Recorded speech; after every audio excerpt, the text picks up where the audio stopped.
All right, so we've got some pretty interesting match analyses here from MLS. Yeah. A couple of games happening on April 5th, 2025. Okay. And we're going to really dig into what the predictions are saying Right. for Philadelphia Union versus Orlando City SC. Okay. And then we'll hop over and take a look at what's probably going to happen with the Houston Dynamo hosting Los Angeles FC. Sounds good. So you're looking to, get a good, solid understanding of what might play out. Yep. And these reports are packed with detail. Lots of good stuff. Our aim here is to pull out those crucial insights, those aha moments, without getting too bogged down with all the data points. Exactly. It's all about filtering through the numbers. Right. To try to understand the storylines. Right. And the key factors that could decide these games. Right. So let's kick off with Philadelphia Union versus Orlando City SC at Subaru Park. The analysis is flagging this as a real battle between two Eastern Conference teams aiming for the playoffs. Yeah. Philadelphia is sitting in a very nice second place, and Orlando just inside the playoff spots in 7th. Okay. What jumps out right away is that both these teams have been strong in attack. Yeah. And when they played each other recently, it seems like goals are almost guaranteed. Okay. Over 4 goals per game on average in their last few meetings. Wow. And both teams have managed to score in all of their last 6 encounters. All right. That, to me, sounds like it's going to be an exciting match. Yeah, it certainly does. Right. It seems like there's a consistent trend there. Yeah. Both teams scoring high goal count. I wonder if it's a clash of styles. Right. Or maybe some defensive vulnerabilities that they can exploit against each other. Right. It raises the question of whether their attacking strengths just simply outweigh their defensive solidity.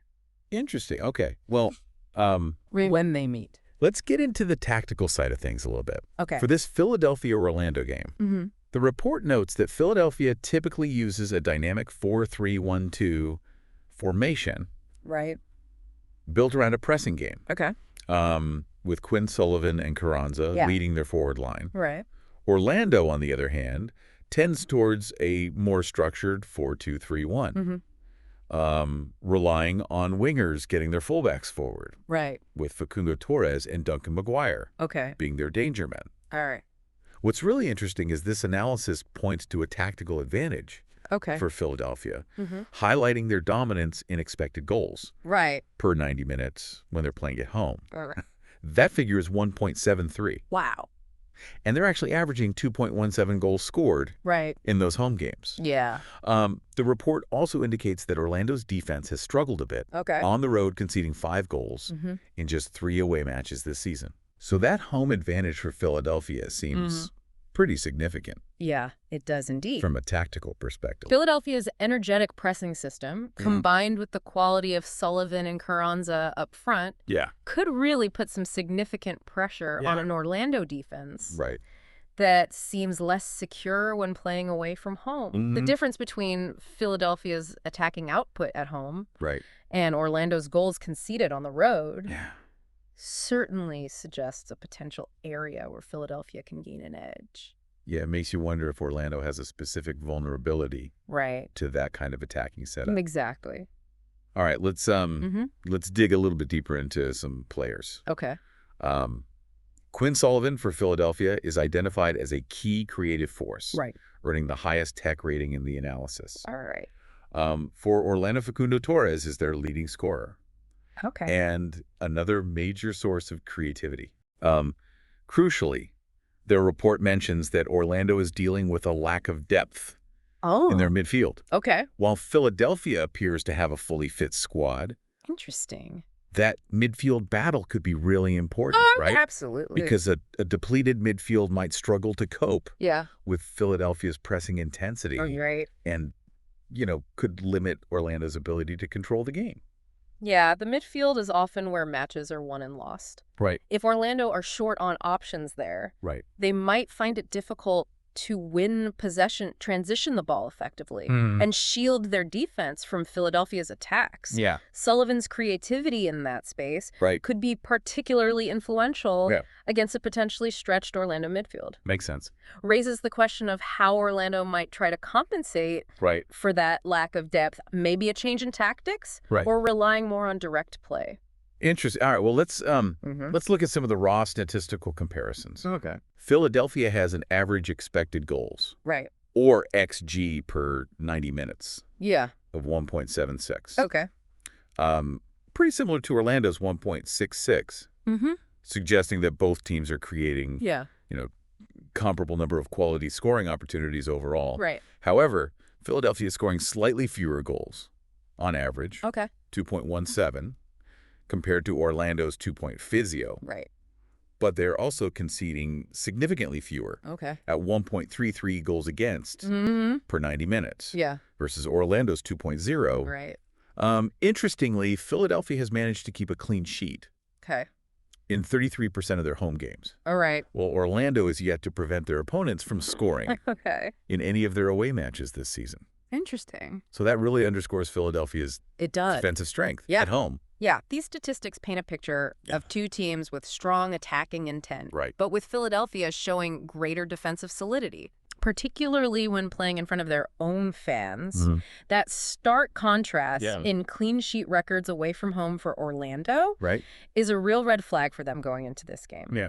It suggests that Philadelphia will likely find opportunities to score. Okay, so this is where the crystal balls come out. This is where we look at the model predictions. The analysis includes forecasts from different statistical models, Poisson regression, which is often good at predicting the most likely low-scoring outcomes.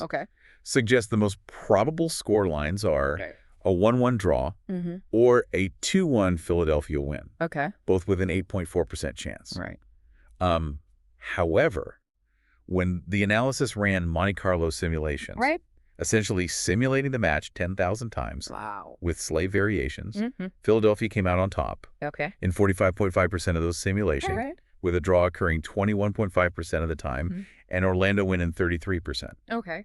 And then when we look at other types of models, random forest, gradient boosting, and neural network models, they all independently predict a Philadelphia victory. So the ensemble prediction, which takes into account the majority of these models, also points to a Philadelphia Union win. So while the Poisson regression hints at a tighter game, the overall weight of the models is behind Philadelphia. That's a key distinction. Poisson regression tends to focus on the frequency of independent events like goals, and often favors more conservative score lines. The Monte Carlo simulations, by running a high number of varied scenarios, offer a broader probabilistic view of the potential outcomes. Interesting. The fact that multiple different machine learning models, which can capture more complex patterns in the data, all align on a Philadelphia win strengthens the likelihood of that result. Ensemble prediction is particularly valuable, as it synthesizes these different analytical approaches. Okay, so the final predicted score in this analysis is a 2-1 win for Philadelphia Union. With the expectation that we will see goals from both sides, given their head-to-head and those attacking stats we talked about earlier, that both teams to score element really does feel like a strong possibility. Agreed. The attacking capabilities of both Philadelphia and Orlando, coupled with Orlando's aforementioned defensive vulnerabilities on the road, makes a 2-1 Philadelphia victory, with both teams finding the net. A very reasonable and well-supported prediction based on this analysis. All right, let's switch our focus now to the match at Shell Energy Stadium in Houston, where Houston Dynamo are hosting LAFC. As we noted at the start, the overall picture here looks quite different. The executive summary really emphasizes Houston's struggles. They haven't won in their last 6 league games. Their attack and defense haven't been performing well. And they are yet to secure a single victory at home in 2025. Not a great run of form. No, it's not. LAFC, well, they've had some inconsistencies themselves, are generally seen as having more attacking quality. Their XG per 90 minutes is a better 1.28. Yeah. Although their defense is also noted as being potentially leaky. All right.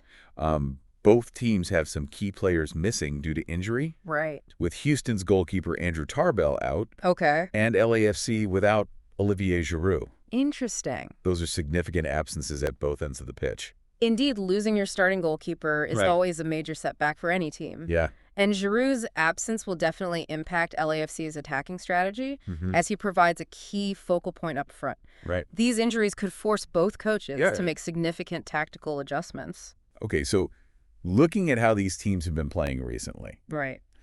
Houston's results include a heavy defeat to Inter Miami. Okay. A draw with Seattle, and then another loss to Portland. Right. Doesn't exactly inspire confidence. No, not really. LAFC's form has been more of a mixed bag. Okay. With a win against NY City FC, but also losses to Austin and San Diego, as well as a defeat to Inter Miami in the CONCACAF Champions Cup. Right. So the analysis points out LAFC's up and down form compared to Houston's more consistent struggles, particularly at home. Yeah. So LAFC can be unpredictable. They can be, yeah. But Houston just seemed to be consistently underperforming. Yeah. That contrast in their recent performances is quite telling. While LAFC have demonstrated that they can secure wins, Houston's inability to do so, especially in front of their own supporters, suggests a deeper underlying issue, possibly affecting team morale and confidence. LAFC's volatility might even work in their favor. Interesting. Against a team that seems to be lacking momentum. Okay, let's dive into the tactics for this one. Right. Houston is typically lining up in a 4-2-3-1 formation. Okay. Playing a more direct style with less possession. Right. And a compact defensive block in midfield. A key weakness identified in the analysis is their build-up play in attack. Right. And they're defending during transitions when the opponent wins the ball back. Yeah, makes sense. Their expected goals is just 1.18 per 90 minutes. Right. Which is lower than their expected goals against of 1.48. Okay. Indicating that they're both struggling to create good scoring chances and are also vulnerable defensively. Right. That kind of paints a concerning picture. Yeah, it does. LAFC, on the other hand, tend to use either a 4-3-3 or a 4-2-3-1, focusing on maintaining possession and getting their fullbacks involved in attack. Their strengths are seen in their midfield creativity and their ability to transition quickly from defense to attack, while their actual goals scored have slightly outperformed their XG, suggesting good finishing. Right. Their away form and occasional defensive lapses are noted as weaknesses. All right. So Houston struggles on both ends. Yeah. While LAFC has attacking strengths, but can be vulnerable. Right. Especially away from home. Precisely Houston's tactical approach appears somewhat reactive. Yeah. And that negative difference between their expected goals for and against really highlights a fundamental imbalance in their team performance. Makes sense. LAFC is more proactive. Possession-based style contrasts sharply. Yeah. But their inconsistencies, particularly when they're not playing at home, means that an upset, while perhaps less likely, isn't entirely out of the question, even against a struggling Houston side. Okay, so when we look at individual player contribution. All right. Franco Escobar is highlighted as a solid defender for Houston. Okay. For LAFC. Yeah. Marky Delgado is noted for his high energy levels. And efficient passing in midfield. Yeah. Regarding those injuries we mentioned. Houston will be without their first choice goalkeeper. Yeah. Andrew Tarbell, who has a significant knee injury. Okay. As well as Lawrence Sinali and Nelson Quinones. LAFC will be missing Olivier Giroud due to a lower leg issue and Lorenzo Del Valle with a knee injury. So the analysis suggests that LAFC has better quality options available to fill those gaps in their squad. And that depth could be a real advantage if the game becomes stretched or if substitutions are needed to change the flow. That's a crucial point. Yeah. While both teams have key players sidelined, Right. LAFC's perceived superior squad depth likely gives them an advantage in being able to bring in capable replacements. Right. Without a significant drop-off in quality, Right. Delgado's energy and passing in midfield could be particularly important in controlling the tempo of the game against a Houston team that might be low on confidence and struggling to maintain possession. All right, so the overall statistical comparison shows LAFC with a higher XG per 90 minutes, 1.28, compared to Houston's 1.18. Right. And they also have a slightly better XGA, 1.47 versus Houston's 1.48. So even defensively, the underlying numbers are marginally better for LAFC. Yeah. They've also scored more goals, 8 versus Houston's 4. Right. And are getting more shots on target per game. 4.1 compared to Houston's 2.8. Yeah. Interestingly, Houston has managed 1 clean sheet this season, while LAFC is yet to record 1.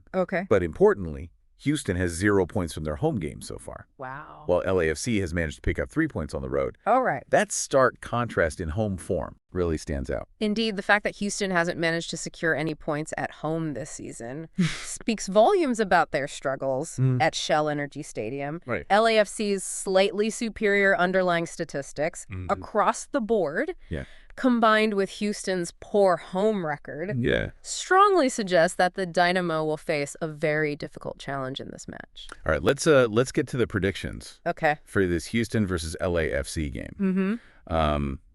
Poisson regression, similar to the other match, favors a 2-1 win for LAFC as the most likely outcome. Right. And again, the random forest, gradient boosting, and neural network models all also predict an LAFC victory. Even an ELO rating comparison, which is another system for ranking teams, puts LAFC ahead. And when they ran those Monte Carlo simulations, the 10,000 virtual matches, LAFC won in 46.07% of them, compared to Houston winning in just 28.57%.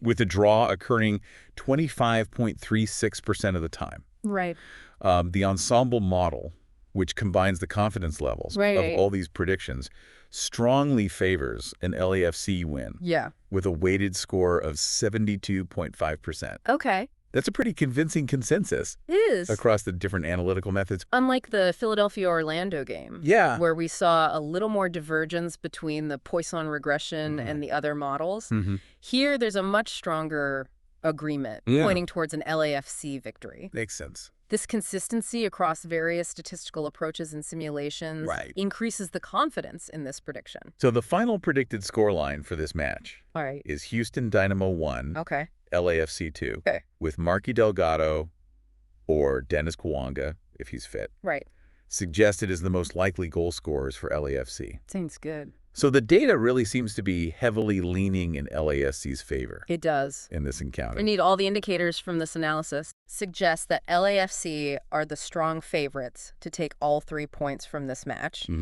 Although the predicted 2-1 scoreline suggests that Houston might still manage to find the back of the net. Despite their overall struggle. Okay, so what does all this mean for you? As you look ahead to these MLS matches on April 5th, 2025. For Philadelphia versus Orlando, the data points towards a potentially high-scoring game. With Philadelphia holding a slight edge, particularly playing at home.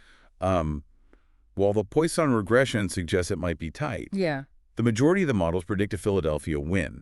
Expect goals from both sides. That consistent head-to-head really supports that idea. Keep an eye on those key attacking players. Sullivan and Carranza for Philadelphia. Torres and Maguire for Orlando. And with Orlando's potential midfield issues, that area of the pitch could be crucial in determining who controls the game. And when we look at Houston versus LAFC, the analysis paints a much clearer picture of LAFC as the likely winners. Houston struggles both at home and in terms of their attacking and defensive performance, combined with LAFC's slightly stronger statistical profile. And the consensus among the prediction models all suggests an LAFC victory. Houston's inability to win at home this season is a really significant factor. It is. And it's hard to see that trend reversing against a team like LAFC, even if LAFC has shown some inconsistency themselves. The key takeaway for Houston is that they need to drastically improve both their ability to create scoring opportunities and their defensive solidity if they have any hope of getting a result from this match. For LAFC, it's about capitalizing on their statistical advantages and securing what would be a valuable away win. So these analyses really do provide a fascinating glimpse. Yeah, they do. Into what the data suggests might unfold on the pitch. They really do. But it's a great reminder that while statistics and models offer valuable insights, the beautiful unpredictability of live sport is ultimately what keeps us all so engaged. Exactly. What stands out to you most from these predictions? Does any of this challenge any initial thoughts you might have about these matches? I think what's interesting is how much weight do we give to these statistical predictions when considering a sporting event? Yeah. I mean, it's fascinating to see how the models break down the data. Yeah. But there are always other factors at play. Right, like team momentum. Exactly. Or even just your own intuition. Yeah, your gut feeling. Yeah. It's definitely something to think about as you watch these games and others. Absolutely. Thanks for taking this deep dive with us. Thanks for having me. All right. Cheers.